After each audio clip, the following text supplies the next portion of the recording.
What is this called? What is this called? This is called prototyping, also known as when you screw stuff up because the internet lied to you. The math is actually written in Sharpie on the front of the mower over there. Here. Oh yeah. And it is in fact wrong.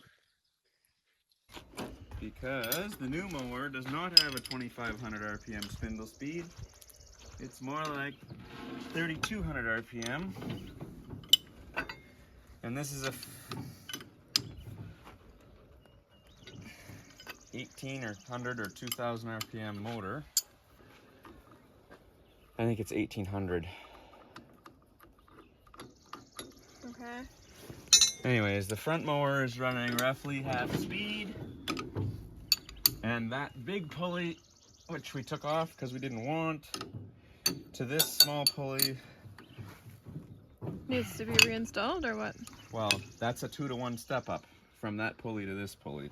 Okay. So we need to move the drive over to there, put the belt back on to drive this, and then we can go out and test and see what our drive pressure is at with it at the correct RPM. Where's your fancy tool? Which fancy tool? The one you made. This drive plate? No. That's, remember like the speedometer thing with the magnet? It's sitting on the deck. Oh. Yeah. We'll show it quick when it's time to confirm that we're actually correct. Okay.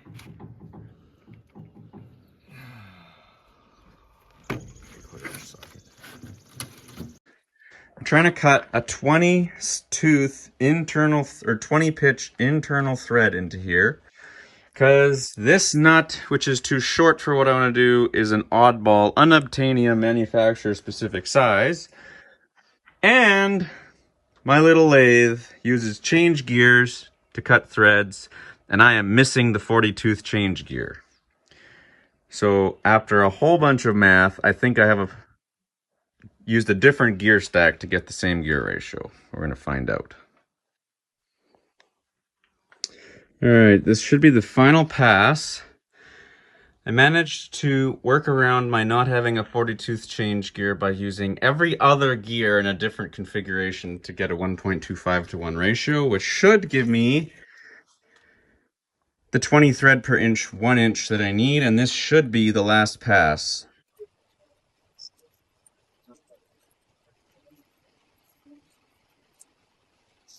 And bastardizing my change gears to try to get the right thread pitch. You got it. I got it! So Now we have a driver. okay. Now I have to attach this.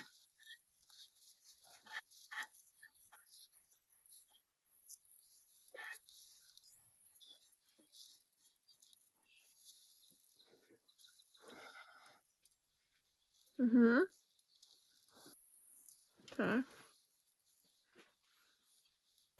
That is one size too small for half the stuff that I want to do, but it fits in my shop, and it was cheap enough. And someday, hopefully, I will upgrade it, if I ever upgrade my shop.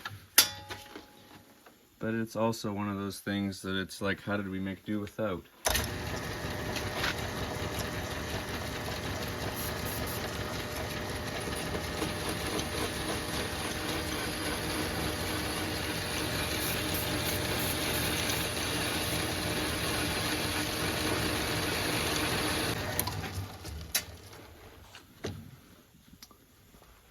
I need this tool holder.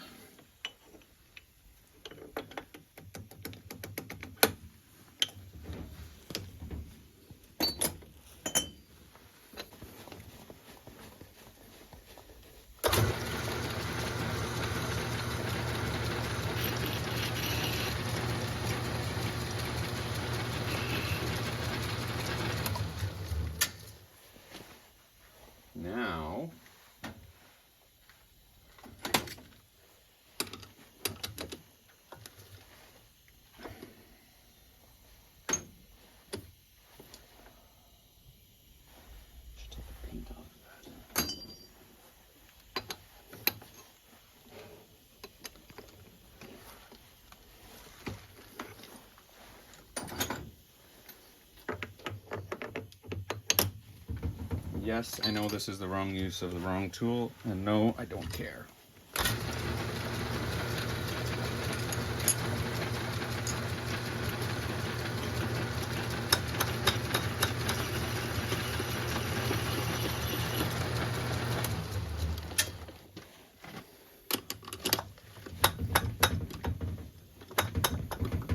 Actually, I'll check this and I think we'll make it shorter.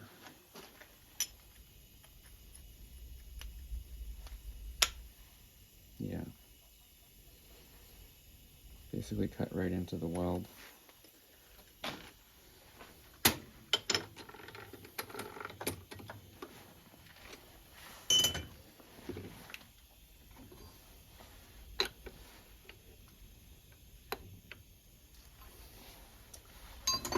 And on this kind of project, I borrow a quote from Fabrats, and they say, we do it right because we do it twice.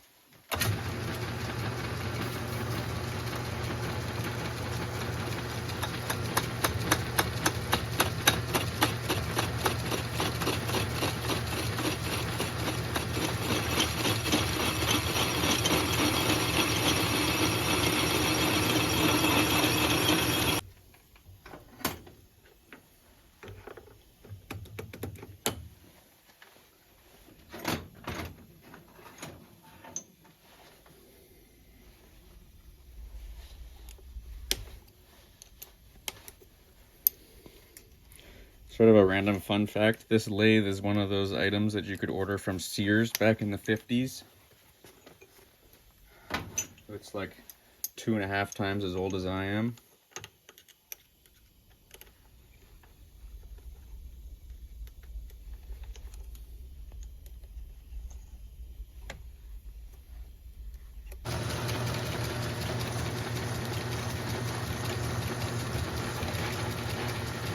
As with everything else, I need more tool holders.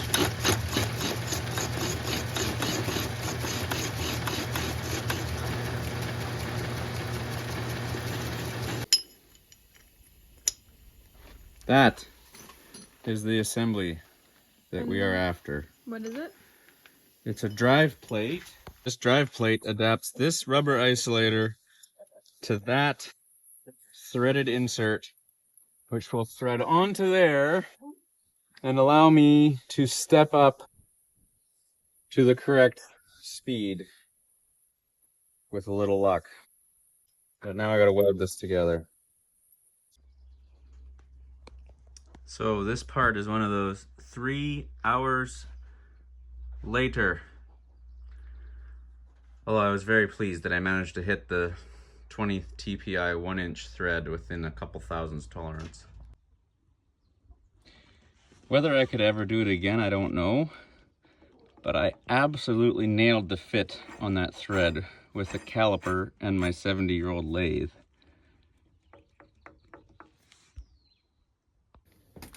So the pump spins the pulley, but we need to prevent the pump from spinning in order to do that. As Newton said, equal and opposite reaction. So we're building reaction arms. Interesting. So this has to get tied into here, preferably with bolt-on plates, so that if we ever have to change the belt, we're not cursing the idiot who put this together. All right.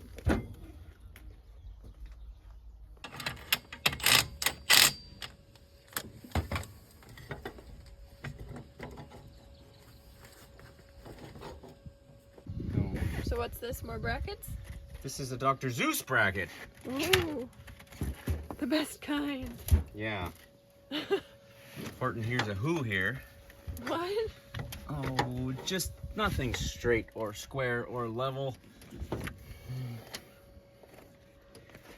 This has to go around this round pulley and then land on that round You're welding now? bracket. I will be in a second. Okay. Just tacking this for a second. Okay, watch yourself.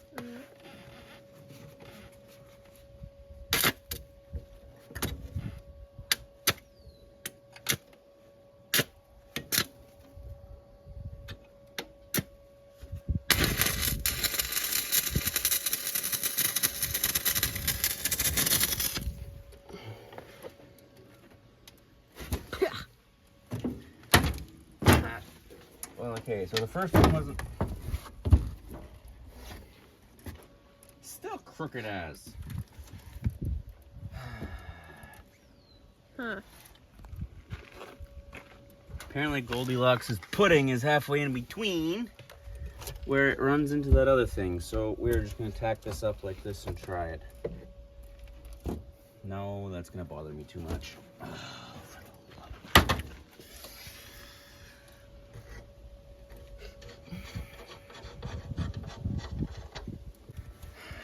This Dr. Zeus torque arm that ties back to a round cylinder around a 4-belt 16-inch pulley. Can you zoom in better?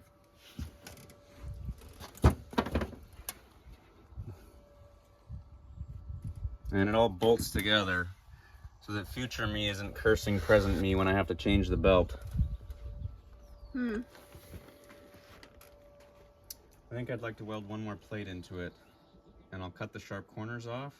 Okay. And then in a little bit we'll test it and see if it spins the right speed. Okay.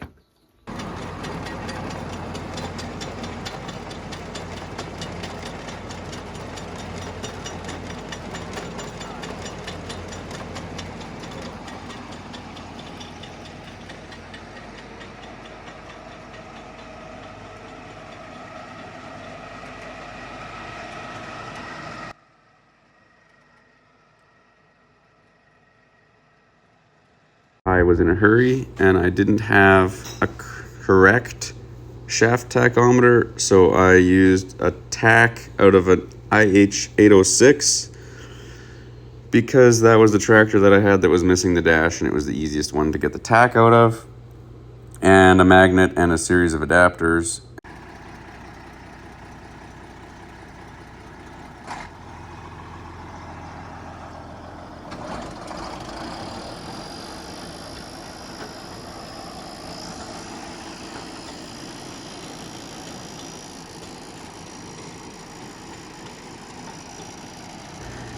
I checked it off of the conditioner rollers because those are the slowest moving part of the disc mowers.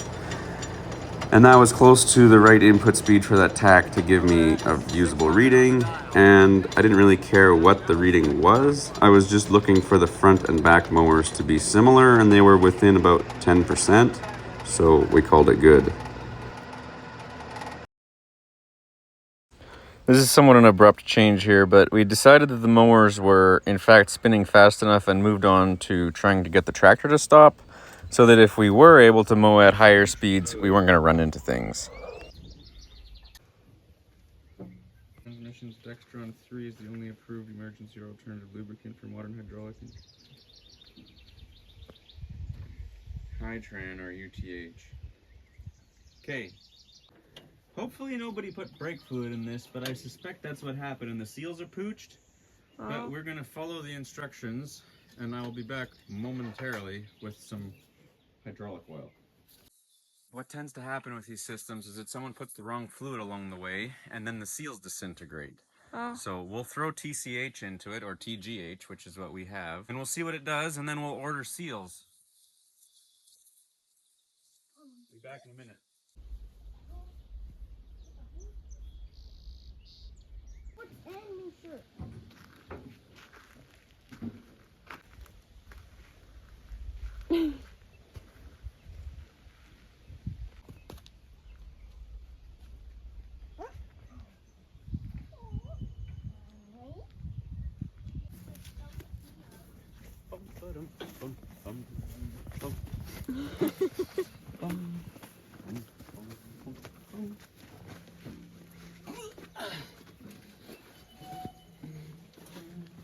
So you're gonna pour it in there now? Yeah. All right, we got mystery fluid here, which is TGH in an ATF jug that made it pink. But this fluid probably won't last anyways. We're just looking for where the leak is. What are you doing, James? What's your job? Pressing the brakes. Pressing the brakes? You got strong legs, eh? I can put it down with one finger though. Yes, I know. That's because it doesn't. It's full of air still. I need to wriggle myself under the tractor inside out and backwards to try to reach. And of course the ground is nice and soggy. Ah, let there be light.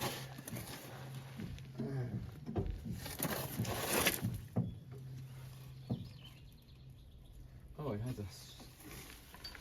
Someone has done this before. And it has a little plastic tube on it for not spraying it in one's eyes. Sounds handy. Which is either a good sign or a bad sign. But it's a smaller screw. I need a 1/4 wrench. Oh, my back is soaking through. Okay, step on the brakes, Jimmer. Oh, yeah, gross liquid coming out. Step on it slowly. Okay, again.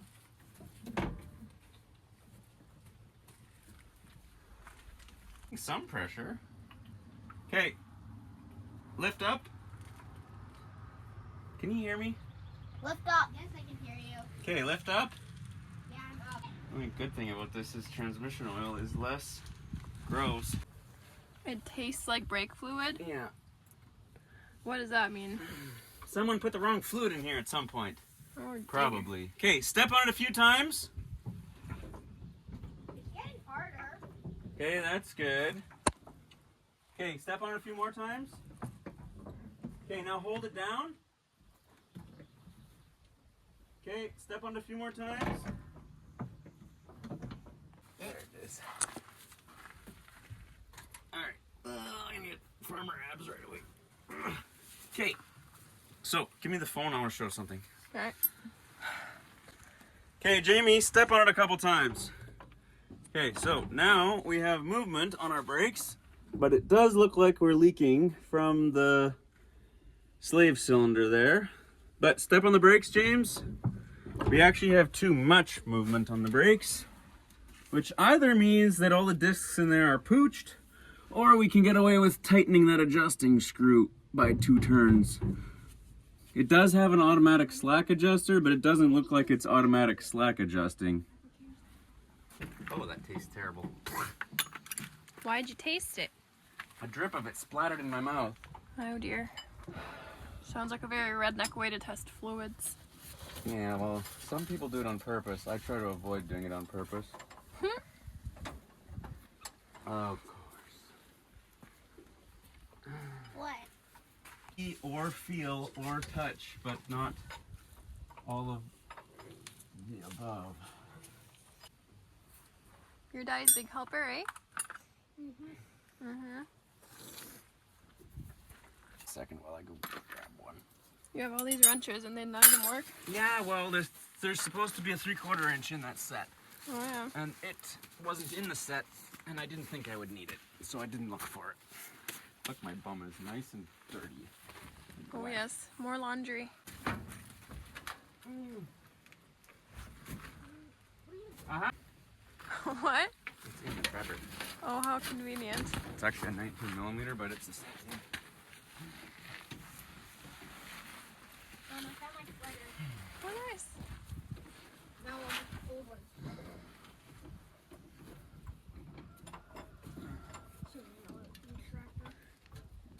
Nut tightened up a little bit. And then I need Jamie to step on the brakes a couple times. Here, I can show this. Pass me the phone. Okay, it's recording.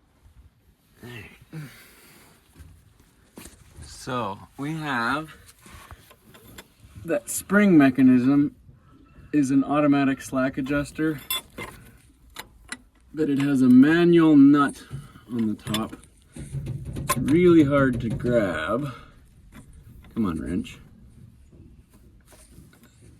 If I can get on it, you can see the click. Oh, there's the click. 2 clicks. And can we show one more? Got my shoes on. Not very easily. All right, we'll just talk about this for a second. So I gotta get about 8 more clicks out of this and then run the brakes up and down and try to get the appropriate amount of free play.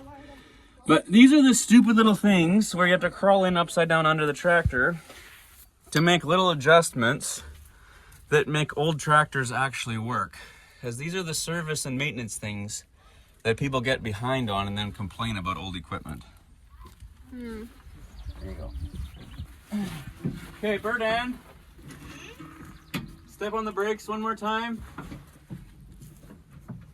Okay, yeah, I still gotta get a couple more clicks out of this.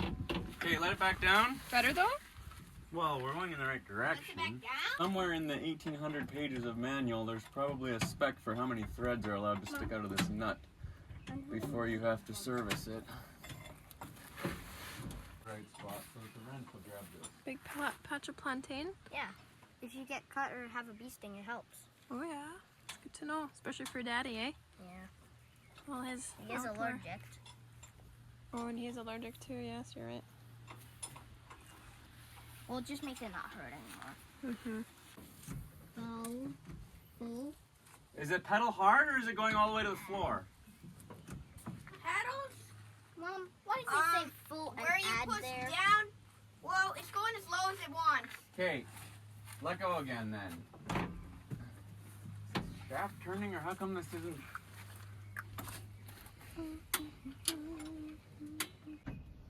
And let go. This slack adjuster is definitely seized. So that'll be a problem.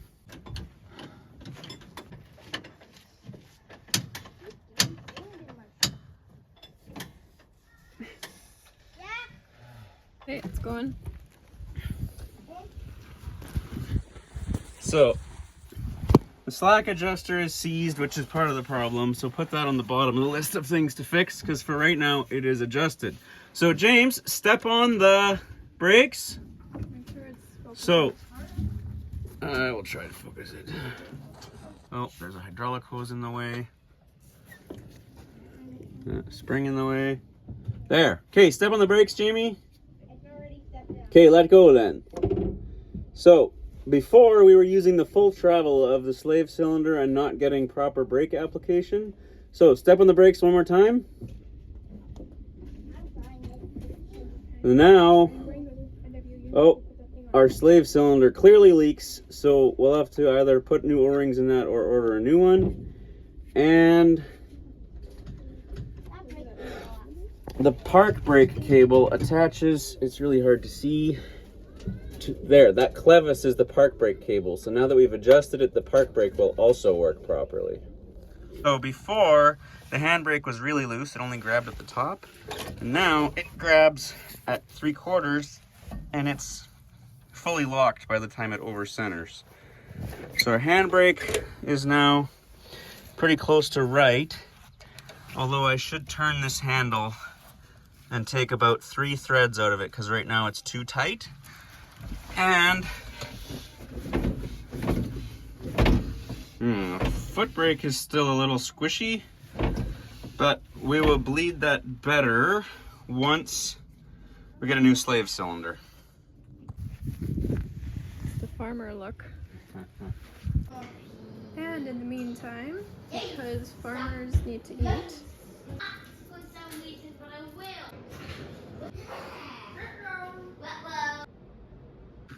okay, here you go.